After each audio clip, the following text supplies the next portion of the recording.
وَلَقَدْ يَسَّرْنَا الْقُرْآنَ لِلذِّكْرِ فَهَلْ مِن مُّدَّكِرٍ۔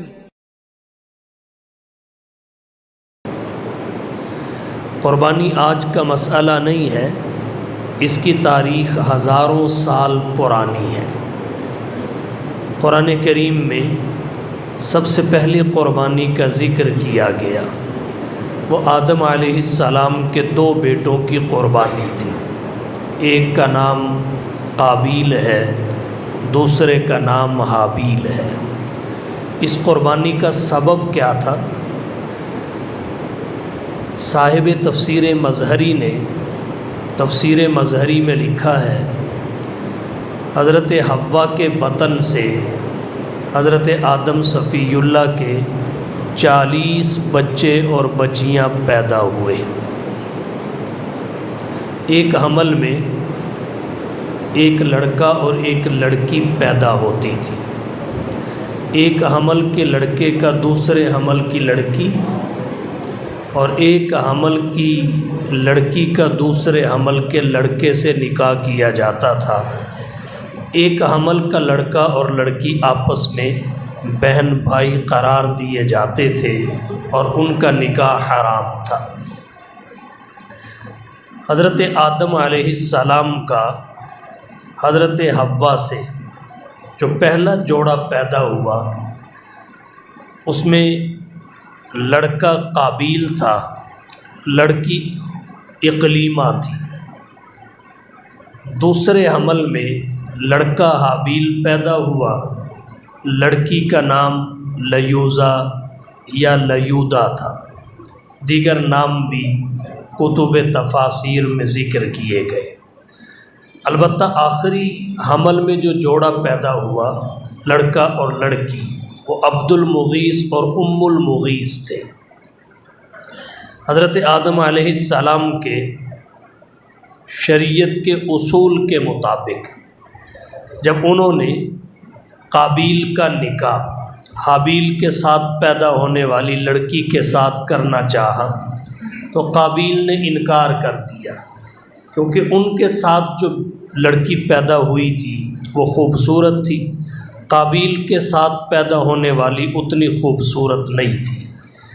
قابیل نے مطالبہ کیا کہ میرا اسی کے ساتھ نکاح کیا جائے جو میرے ساتھ پیدا ہوئی ہے۔ حضرت آدم علیہ السلام نے فرمایا یہ اللہ کا حکم نہیں ہے۔ انہوں نے کہا اللہ کا حکم یہاں ہے بھی نہیں، یہ آپ کی رائے ہے کہ میرا نکاح اقلیمہ سے نہیں ہو سکتا۔ حضرت آدم صفی اللہ فرمانے لگے اگر آپ یہ سمجھتے ہیں یہ اللہ کا حکم نہیں تو پھر دونوں قربانی کر لیں۔ جس کی قربانی اللہ نے قبول کر لی اس کا نکاح اقلیمہ کے ساتھ ہو جائے گا۔ دونوں نے قربانی کی۔ قرآن کہتا ہے اذ قربا قربانا فتقبل من احدہما ولم یتقبل من الآخر۔ ایک کی قربانی قبول ہو گئی، دوسرے کی مردود۔ جس کی قبول ہوئی وہ حابیل تھا، جس کی رد کر دی گئی وہ قابیل تھا۔ جب قابیل کی قربانی رد کی گئی تو اسی حسد میں مبتلا ہو کر انہوں نے حابیل کو قتل کر دیا۔ یہ پہلا قتل تھا جو اس انسانی کائنات میں ہوا۔ اس سے پتہ یہ چلا قربانی آج کا مسئلہ نہیں ہے، اس کی تاریخ ہزاروں سال پرانی ہے۔ البتہ اس امت کو جو قربانی ملی، قربانی عطا کرنے کے ساتھ اللہ نے بہت سارے احسانات بھی فرمائے۔ ایک تو یہ پہلی امتیں اپنی قربانی کو کھا نہیں سکتی تھیں، حضور کی امت پر اللہ کا احسان یہ ہوا یہ اپنی قربانی کے گوشت کو کھا لیتے ہیں۔ دوسرا احسان یہ ہے پہلی امتیں جب قربانی کرتی تھی کس کی رد ہوتی ہے کس کی قبول ہوتی ہے یہ دنیا میں واضح ہو جاتا تھا۔ اللہ نے اس امت کی قبولیت اور قربانی کی عدم قبولیت کو چھپا دیا، ورنہ نہ جانے کتنے قتل عید کے دنوں میں ہوتے۔ اس حسد کے بنا پر کہ میرا 10 لاکھ کا جانور قبول نہیں ہوا اور ان بابا جی کا 10,000 کا قبول ہو گیا تو بہت ساری افراتفری اور قتل و غارت پھیلتی۔ قربانی سرزمین مکہ کے ساتھ بھی مخصوص نہیں ہے، جیسے ہمارا آج کا تجدد پسند طبقہ کہتا ہے کہ یہ سرزمین مکہ کے ساتھ مخصوص ہے، ایسی بات نہیں ہے۔ رسول اللہ صلی اللہ علیہ وسلم نے مدینہ طیبہ میں 10 سال قیام فرمایا، ہر سال آپ قربانی کرتے رہے، اور آپ نے اپنی امت کو بھی قربانی کی تاکید کی۔ فتاوی شامی میں لکھا ہے قربانی واجب ہے، کیونکہ اللہ کے نبی صلی اللہ علیہ وسلم برابر کرتے بھی رہے اور تاکید بھی فرماتے رہے۔ قربانی واجب کس پر ہے؟ ہر اس مسلمان پر جو عاقل بھی ہو، بالغ بھی ہو، مقیم بھی ہو، صاحب نصاب بھی ہو۔ اور صاحب نصاب ہونے کا مطلب یہ ہے اس کی ضروریات اصلیہ سے اس کی ملکیت میں 52.5 تولے چاندی یا اس کی مالیت کسی بھی شکل میں موجود ہو۔ 52.5 تولے چاندی کی جو قیمت آج بن رہی ہے وہ 1,45,000-46,000 روپے بنتی ہے۔ اگر قرضے نکال کر ضروریات اصلیہ کو چھوڑ کر کسی کے پاس اتنی مقدار موجود ہے، کسی بھی شکل میں ہو، چاندی کی شکل میں یا سونے کی شکل میں یا ان کے زیورات کی شکل میں، نقدی کی شکل میں، سامان تجارت کی شکل میں، ضرورت سے زائد گھریلو سامان کی شکل میں، تو ایسے شخص پر قربانی واجب ہے، خواہ وہ مرد ہو یا عورت ہو۔ یہ بات بھی ذہن میں رکھیے، قربانی گھرانے پر نہیں ہوتی کہ ایک گھر میں ایک قربانی کر لی جائے، والد نے کر لی تو ساری اولاد مطمئن ہو گئی، خاوند نے کر لی تو بیوی مطمئن ہو گئی، ایسا نہیں ہے۔ بلکہ گھر میں جتنے افراد صاحب نصاب ہوں، جتنے عاقل بالغ مقیم صاحب نصاب ہیں، سب پر الگ الگ قربانی واجب ہے۔ جس طرح اپنی شرطوں کے ساتھ سب پر الگ الگ نماز پڑھنا فرض ہے۔ ہمارے آج کے دور کا تصور یہ ہے کہ ایک گھر پہ ایک قربانی ہے، ایسا نہیں ہے۔ رہی یہ بات قربانی کرنی کن جانوروں کی ہے، یہ بھی سمجھتے جائیے۔ قربانی میں جو جانور کیے جاتے ہیں وہ 8 ہیں۔ ایک تو گائے ہے، نمبر 2 بیل ہے، نمبر 3 اونٹ ہے، نمبر 4 اونٹنی ہے، نمبر 5 بھیڑ ہے، نمبر 6 چھترا ہے، نمبر 7 بکری ہے، نمبر 8 بکرا ہے۔ اب آپ سوال کریں گے ہمارے معاشرہ میں اہل اسلام بھینس اور بھینسے کی قربانی بھی کرتے ہیں، کیا اس کی قربانی بھی جائز ہے کہ نہیں ہے؟ یہ بات ذہن میں رکھیے، جیسے گائے اور بیل کی قربانی جائز ہے، اسی طرح بھینس اور بھینسے کی قربانی بھی جائز ہے، اور اس میں کسی قسم کا کوئی تردد نہیں ہونا چاہیے۔ اگر آپ سوال کریں اس کی دلیل کیا ہے، دلیل اس کی اللہ کے قرآن میں بھی ہے، سنت اور حدیث میں بھی ہے، اجماع امت میں بھی ہے، قیاس شرعی میں بھی ہے۔ اگر آپ پوچھیں قرآن میں اس کی دلیل کیا ہے، اللہ نے فرمایا وَلِكُلِّ أُمَّةٍ جَعَلْنَا مَنْسَكًا لِيَذْكُرُوا اسْمَ اللَّهِ عَلَى مَا رَزَقَهُم مِّن بَهِيمَةِ الْأَنْعَامِ، ہم نے ہر امت کے لیے قربانی کا طریقہ مقرر کیا ہے تاکہ وہ اللہ کا نام لیں، عَلَى مَا رَزَقَهُم مِّن بَهِيمَةِ الْأَنْعَامِ، ان پر جو ہم نے انہیں بہیمۃ الانعام یعنی پالتو جانور عطا کیے، علی ما رزقہم من بہیمۃ الانعام۔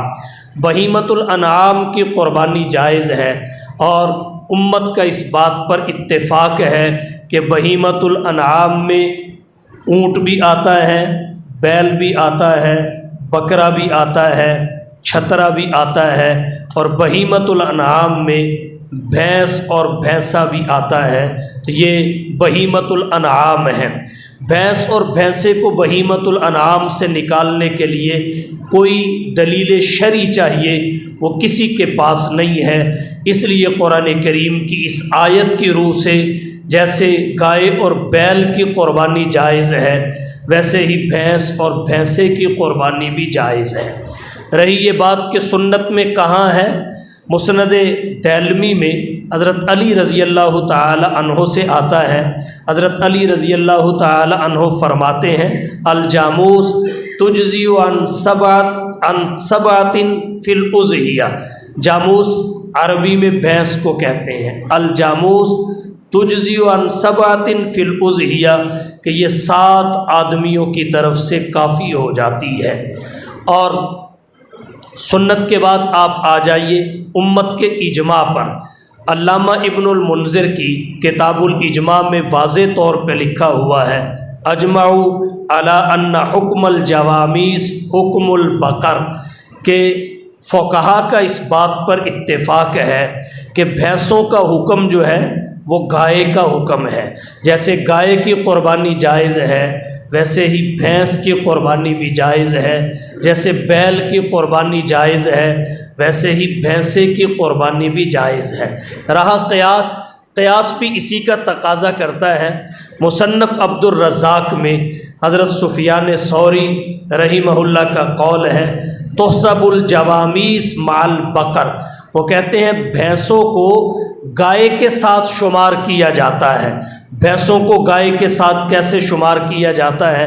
مصنف ابن ابی شیبہ میں حضرت حسن بصری رحمہ اللہ سے آتا ہے، حضرت حسن بصری رحمہ اللہ فرماتے ہیں الجاموس بمنزلۃ البقر، بھینس گائے کے مرتبہ میں ہے، گائے کے بمنزلہ ہے۔ تو جب بھینس گائے کے مرتبہ میں ہے تو اسے گائے پر قیاس کیا جائے گا، اور اس کو گائے پر قیاس کیا گیا۔ زکوٰۃ کے باب آپ کھول لیجئے، آپ کو زکوٰۃ کے ابواب میں اونٹ کی زکوٰۃ کا باب ملے گا، بکری کی زکوٰۃ کا باب ملے گا، گائے کی زکوٰۃ کا باب ملے گا، مگر بھینس کی زکوٰۃ کا باب نہیں ملے گا، اس لیے کہ بھینس کی زکوٰۃ کا نصاب وہی ہے جو گائے کی زکوٰۃ کا نصاب ہے۔ تحسب الجوامیس مع البقر، اسے گائے کے ساتھ شمار کیا گیا۔ 30 گائے اگر کسی کے پاس ہو تو 30 گائے پر 1 سال کا بچھڑا یا بچھڑی زکوٰۃ میں دی جاتی ہے، اور اگر کسی کے پاس 40 ہو جائے تو 2 سال کا دیا جاتا ہے۔ 59 تک یہ چلتا ہے، اور جب 60 کا عدد پورا ہو جائے تو پھر یہ 1 سال کا بچھڑا اور 1 سال کی بچھڑی، 1 نہیں بلکہ 2 دیے جاتے ہیں۔ تو جو زکوٰۃ کا نصاب گائے کا ہے وہی زکوٰۃ کا نصاب بھینس کا ہے۔ تو زکوٰۃ کے معاملے میں جب بھینس کو گائے پہ قیاس کیا جاتا ہے تو قربانی کے معاملے میں بھی بھینس کو گائے پہ قیاس کیا جائے گا۔ گائے کی قربانی جائز، اس کی قربانی بھی جائز، اس میں زیادہ سے زیادہ 7 آدمی شریک ہو سکتے ہیں، اس میں بھی زیادہ سے زیادہ 7 آدمی شریک ہو سکتے ہیں۔ اور عربی لغت کی کتابوں میں واضح طور پہ لکھا ہوا ہے، لسان العرب اٹھا لیجئے، تاج العروس اٹھا لیجئے، الصحاح اٹھا لیجئے، المنجد اٹھا لیجئے، لغت کی کتابوں میں واضح لکھا ہے الجاموس نوع من البقر، بھینس گائے کی ایک قسم ہے۔ الجاموس ضرب من کبار البقر، یہ بڑی گاؤں کی ایک قسم ہے۔ تو جب گائے کی قسم ہے تو پھر جیسے گائے کی قربانی جائز ہے ویسے ہی بھینس کی قربانی بھی جائز ہے، اس میں کوئی تردد نہیں ہونا چاہیے۔ رہی یہ بات، اگر کسی شخص کو یہ سوال تنگ کرے اور اس کے ذہن میں یہ الجھن ہو کہ اگر یہ گائے کی قسم ہے، اس کی قربانی ادلہ شرعیہ کی روح سے جائز ہے، تو پھر اللہ کے نبی صلی اللہ علیہ وسلم نے اپنے زمانہ حیات میں اس کی قربانی کیوں نہیں کی؟ حضور صلی اللہ علیہ وسلم نے مدینہ طیبہ میں 10 سال قیام فرمایا، مسلسل اور برابر آپ قربانی کرتے رہے، مگر کیا وجہ ہے کہ 1 سال بھی آپ نے بھینس کی قربانی نہیں کی؟ وجہ اس کی یہ ہے کہ یہ بھینس عرب کا جانور نہیں ہے، یہ بھینس اور بھینسا عرب کا جانور نہیں ہے، بلکہ عرب میں یہ زندہ نہیں رہ سکتے تھے۔ اور آج بھی آپ چلے جائیے، عرب میں آپ کو اونٹ اور اونٹنی ملیں گے، بھیڑ اور چھترا ملے گا، بکرا اور بکری ملے گی، بھینس اور بھینسا آپ کو عرب میں نہیں ملے گا الا ماشاء اللہ، اگر کسی نے رکھا ہو تو بڑی مشقت اور تکلف کے ساتھ رکھا ہوگا۔ عرب ممالک میں بھینس اور بھینسا چڑیا گھروں میں ہوتا ہے۔ بہت سارے عرب ایسے ہیں، آپ ان سے پوچھیے آپ نے اپنے علاقے میں کہیں بھینس دیکھی ہے؟ وہ کہیں گے علاقے میں تو کیا ہم نے دیکھی ہی نہیں ہے۔ تو پتہ چلا یہ عرب کا جانور نہیں ہے۔ جب یہ عرب کا جانور نہیں تو اس کی قربانی بھی اللہ کے نبی نے نہیں کی، جیسے اللہ کے نبی نے ٹیڈی بکرے کی قربانی نہیں کی، اسی طرح اللہ کے نبی نے بھینس کی قربانی بھی نہیں کی، کیونکہ یہ عرب کا جانور نہیں تھا۔ اور حضور کے زمانہ حیات میں وہاں تک اسلام نہیں پہنچا جہاں بھینس پائی جاتی تھی، یہ صحابہ کے آخری دور میں اور تابعین کے ادوار میں وہاں تک پہنچا جہاں بھینس پائی جاتی تھی، لہٰذا پھر تابعین سے قربانی کرنے کی ثبوت اور دلائل کتابوں میں مذکور ہیں۔ باقی رہی یہ بات کہ اللہ کے نبی نے اس کی قربانی نہیں کی تو ہم کیوں کریں، تو یاد رکھیے اللہ کے نبی نے بھینس کا دودھ بھی نہیں پیا، بھینس اور بھینسے کا گوشت بھی نہیں کھایا۔ اگر اللہ کے نبی نے اس کا دودھ نہیں پیا، ہم اس وجہ سے پی رہے ہیں کہ یہ گائے کی ایک قسم ہے، اللہ کے نبی نے گوشت نہیں کھایا، ہم بھینس اور بھینسے کا گوشت اس لیے کھا رہے ہیں، یہ گائے کی ایک قسم ہے۔ تو دودھ پینے اور گوشت کھانے کے معاملے میں اسے بہیمۃ الانعام بھی مان لیا جاتا ہے اور گائے پر قیاس بھی کر لیا جاتا ہے۔ تو قربانی کا جب مسئلہ اور موقع آتا ہے تو پھر کیا تردد پیدا ہو جاتا ہے کہ ہم اس کی قربانی کرنے کے لیے تیار نہیں ہوتے۔ اس میں ساری خصوصیات وہی ہیں جو گائے کے اندر پائی جاتی ہیں، تو جب اس کی خصوصیات گائے والی ہیں تو اسی نوع کے ساتھ اس کو ملایا جائے گا، جیسے اس کی قربانی جائز ہوگی ویسے ہی اس کی بھی قربانی جائز ہوگی۔ اور اگر یہاں کسی مسلک کا کوئی فرد یہ کہتا ہے کہ بھینس اور بھینسے کی قربانی جائز نہیں ہے، تو آپ اس سے اتنا سوال ضرور کر سکتے ہیں کہ انڈیا میں آپ کے مسلک کے لوگ ہی ان علاقوں میں گائے اور بیل کی جگہ پر بھینس اور بھینسے کی قربانی کرتے ہیں جہاں گائے کی قربانی کرنا خطرے سے خالی نہیں ہے۔ جو ہندو اکثریتی علاقے ہیں اور ہندو گائے کو اپنی ماں قرار دیتے ہیں، گاؤ ماتا کہتے ہیں، لیکن یہ بڑی عجیب بات ہے، گائے کو ماں کہتے ہیں، اس کا جو ہسبینڈ ہے بیل اس کو باپ نہیں کہتے۔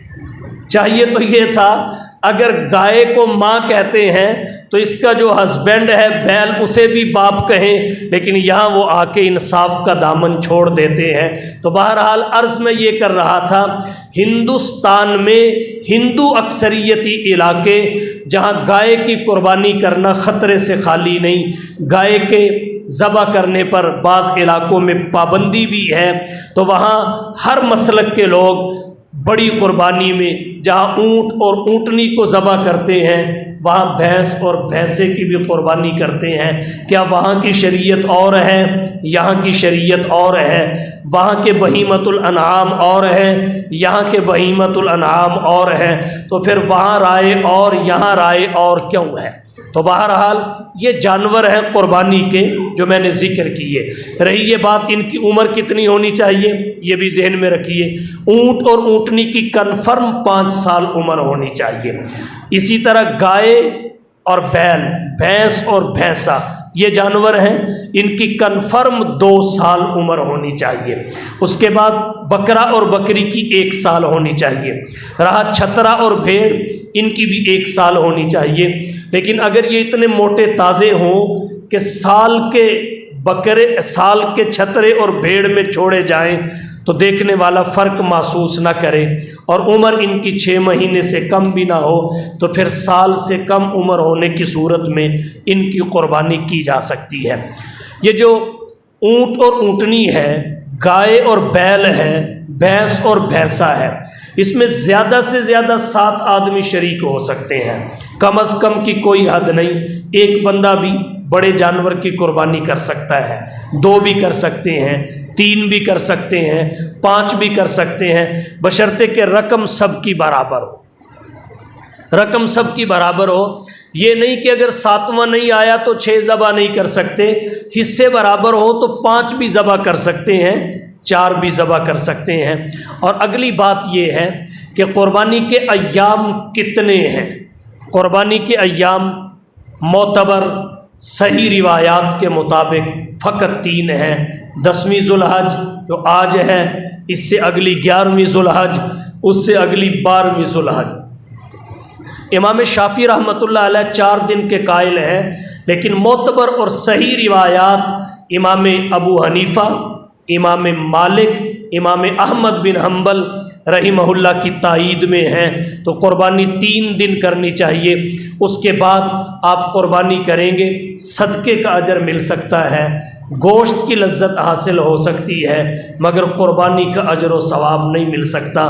یہاں بھی کسی سے دھوکہ کھانے کی ضرورت نہیں ہے۔ آج سے 10 سال پیچھے چلے جائیں تو 3 دن ہی ہوتی تھی، اب چوتھا اور 5واں دن بھی سننے کو مل رہا ہے۔ لہٰذا جو پرانی بات ہے وہی دین کی بات ہے۔ جب نئے لوگ آئیں اور نئی بات کریں دین کے نام پر، تکمیل دین کے بعد، تو وہ قابل قبول نہیں ہوتی۔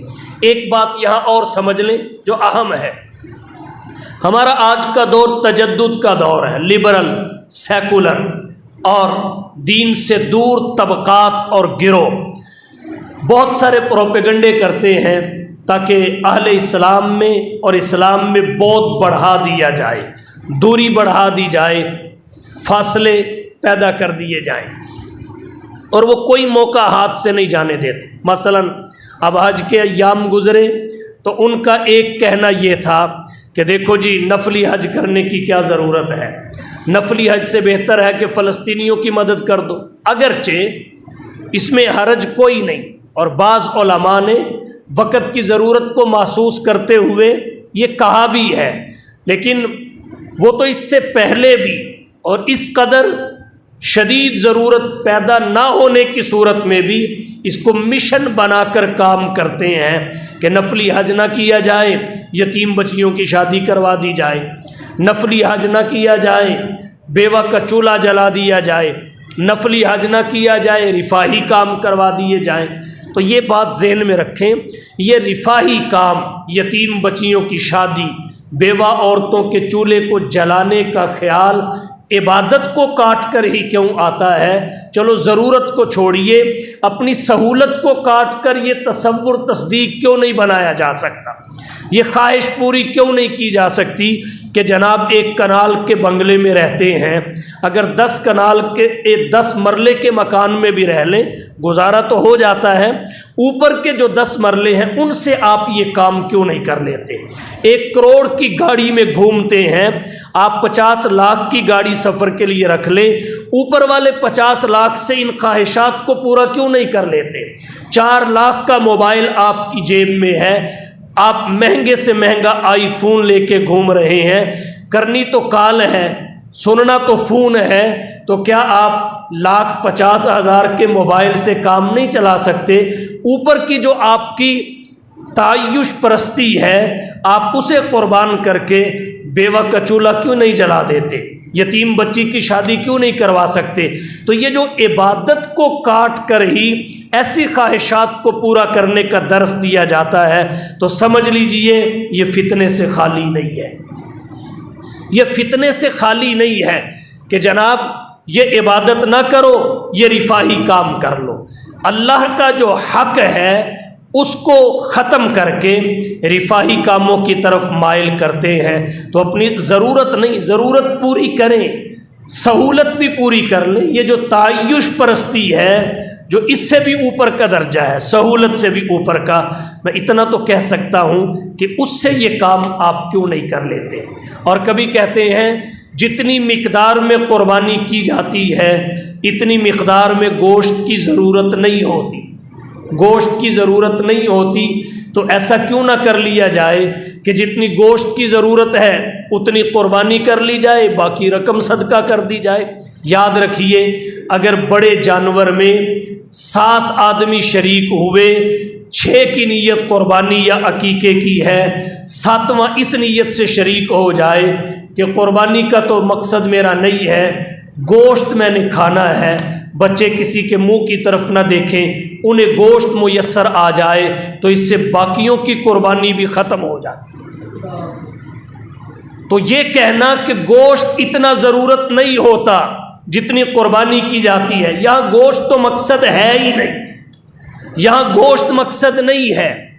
اور یاد رکھیے قربانی کا جو واجب ہے وہ قربانی کرنے سے ادا ہوتا ہے۔ اگر قربانی آپ پر واجب ہے، قربانی نہیں کرتے، آپ 4 قربانیوں کی رقم صدقہ کر دیتے ہیں، بھلے آپ کو صدقے کا اجر مل جائے گا، لیکن قربانی کا واجب چھوڑنے کا گناہ آپ کے کندھوں پہ لدا رہے گا، وہ آپ کے کندھوں پہ ہوگا۔ قربانی سے ادا ہوگی، کیوں؟ اس لیے کہ قربانی انسانی جان کا بدل ہے، قربانی انسانی جان کا بدل ہے، اور جان کا بدل جان ہی ہو سکتی ہے، صدقے سے یہ کوٹا پورا نہیں ہوتا۔ اور دوسری دلیل یہ ہے، قربانی ایک مستقل عبادت ہے، اور ہر مستقل عبادت کسی دوسری عبادت کے خانے میں فٹ نہیں ہو سکتی۔ ہر مستقل عبادت کا اپنا اپنا خانہ ہے۔ نماز پڑھنے سے ادا ہوتی ہے، روزہ رکھنے سے نہیں۔ روزہ رکھنے سے ادا ہوتا ہے، نماز پڑھنے سے نہیں۔ حج کرنے سے ادا ہوتا ہے، جہاد کرنے سے نہیں۔ تو جو مستقل عبادات ہیں، ہر عبادت کا اپنا خانہ ہے، ہر عبادت کا اپنا نام ہے۔ نماز کو عربی میں صلاۃ کہتے ہیں، روزے کو عربی میں صیام کہتے ہیں، اور دیگر عبادات کے بھی اپنی نام ہیں، تو قربانی کا بھی اپنا نام ہے۔ تو جب اس کا مستقل نام ہے، اس کا مستقل وقت ہے، اس کی مستقل شرطیں ہیں، تو پھر اس کی جگہ کوئی دوسری عبادت نہیں لے سکتی۔ اگر اس فلسفے کو قبول کر لیا جائے تو کل آپ کہیں گے جی روزہ رکھنا مشکل ہے، جون جولائی میں آتا ہے، چلو میں روزے کی جگہ نفل پڑھ لیتا ہوں، میں روزے کی جگہ صدقہ کر دیتا ہوں۔ شیخ فانی کے لیے معاملہ اور ہے۔ جو شیخ فانی نہیں، یا ایسا بیمار نہیں جس کے لیے صحت کی امید نہیں کی جا سکتی، تو اس کے علاوہ کوئی فدیہ دینا چاہے، اس کا فدیہ معتبر اور مقبول نہیں ہے۔ تو اس فلسفے کو قبول نہیں کیا جا سکتا۔ اللہ کی ذات حکیم ہے، اور اس کی حکمت کا تقاضا یہ ہے، اس نے جو عمل مقرر کیا وہی کیا جائے، جہاں مقرر کیا وہی کیا جائے، جس وقت مقرر کیا اسی وقت کیا جائے۔ نہ عمل کی جگہ عمل تبدیل کیا جا سکتا ہے، نہ جگہ بدلی جا سکتی ہے، نہ وقت بدلا جا سکتا ہے۔ حج کی جگہ وہاں ہے، اگر کوئی بیمار اور مریض کہے میں وہاں نہیں جا سکتا یہاں کر لوں، سارے دنیا کے مفتی بھی اسے جائز قرار دے دیں تو درست نہیں ہوگا۔ اگر ساری دنیا کے مفتی بھی کہیں کہ آپ حج کو 2 قسطوں میں کر لو، وہاں نفری زیادہ ہو جاتی ہے، تو درست نہیں۔ روزہ جون جولائی میں رکھنا مشکل ہے، دسمبر جنوری میں کر لو تو ممکن نہیں ہے۔ بالکل اسی طرح قربانی کی جگہ صدقہ بھی ممکن نہیں ہے۔ تو آج کا تجدد پسند طبقہ دین سے دوری کے اسباب پیدا کرتا ہے، اور یہ پروپیگنڈے بھی ان اسباب کا حصہ ہے۔ اللہ تعالی ہمارے معاشرے کو، اہل اسلام کو دین اسلام پر استقامت عطا فرمائے، اور ہر قسم کے شکوک و شبہات اور فتنوں سے حفاظت فرمائے۔ وآخر دعوانا ان الحمد للہ رب العالمین۔